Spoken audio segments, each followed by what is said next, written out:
The mining station on Kepler 442c hummed with the familiar sounds of industrial machinery and recycled air systems.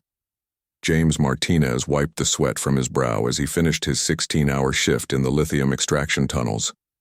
The human colonies had been expanding rapidly across this sector, and stations like this one were the backbone of interstellar civilization. He shuffled toward the mess hall, his magnetic boots clanking against the metal flooring. After another grueling day, all James wanted was his protein ration and some peace. The mess hall was nearly empty at this hour. Most of the crew preferred to eat during the standard shifts, but James had grown accustomed to the solitude that came with working the night rotation. The automated dispenser hummed as it prepared.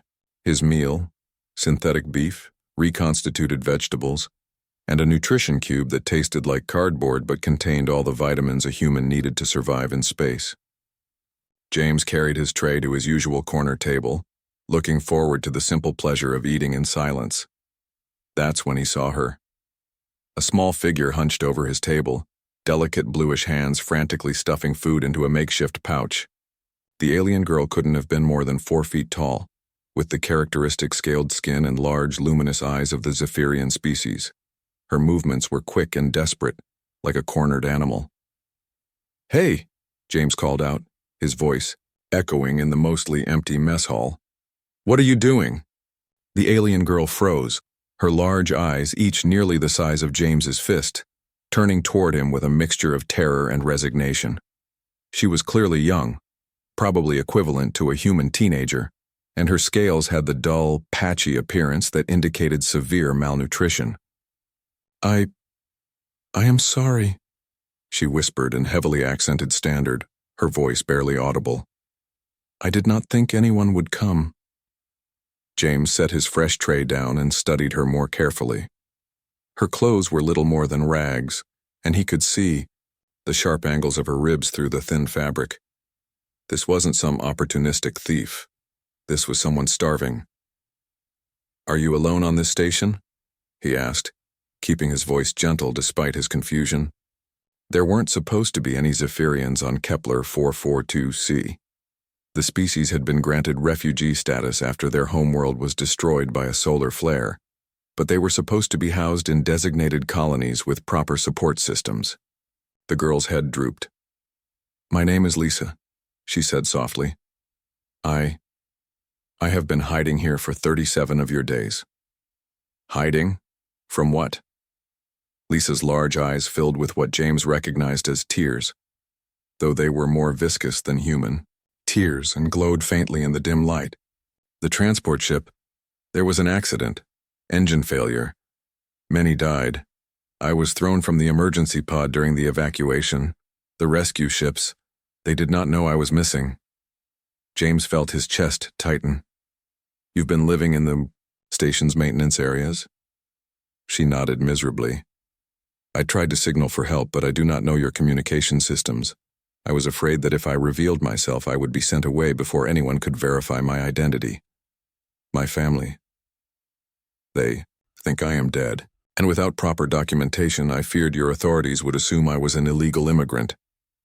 The weight of her situation hit James like a plasma bolt. For over a month, this child had been surviving on scraps and hiding in the bowels of the station, too terrified to ask for help because of the complex bureaucracy that governed interspecies relations. "Lisa," James said carefully, "why didn't you just ask someone for help? Humans aren't monsters. We have protocols for situations like this." Her laugh was bitter and far too mature for her apparent age. "Do we?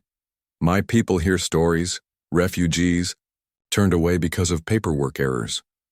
Families separated because their biometrics do not match corrupted databases.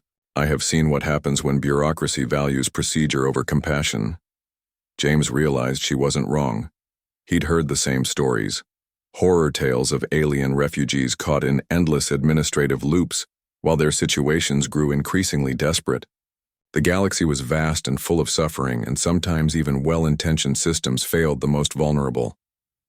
"You're just a kid," James said, his voice thick with emotion. "You shouldn't have to navigate this alone." "I am 97, cycles old," Lisa replied with quiet dignity. "In your years, that makes me 16. Old enough to understand that the universe is not always kind to those who are lost, James made a decision that would have seemed impossible an hour earlier. He pushed his fresh meal tray toward her. "Eat," he said simply. "All of it. Then we're going to fix this." Lisa stared at the food as if it might disappear. "I cannot ask. You're not asking. I'm offering. And tomorrow I'm taking you to the station commander myself. I'll vouch for you. Help you navigate the paperwork, whatever it takes." "Why would you do this for a stranger?" Lisa asked, even as she began eating with the careful, measured bites of someone who had learned not to waste a single morsel. James thought about it. Humans had spread across the galaxy not just because they were ambitious or curious, but because they had learned to survive by taking care of each other. Maybe that's what made them special in a universe that could be cold and indifferent.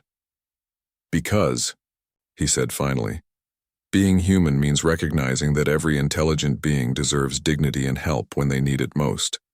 Your species granted us mining rights to 3 different systems when we were just getting started out here. It's time we returned the favor." Lisa's tears flowed freely now, relief and gratitude mixing with the fear she'd carried for over a month. For the first time since her accident, she wasn't alone. As James watched her eat, he realized this was what the Human Federation was supposed to represent.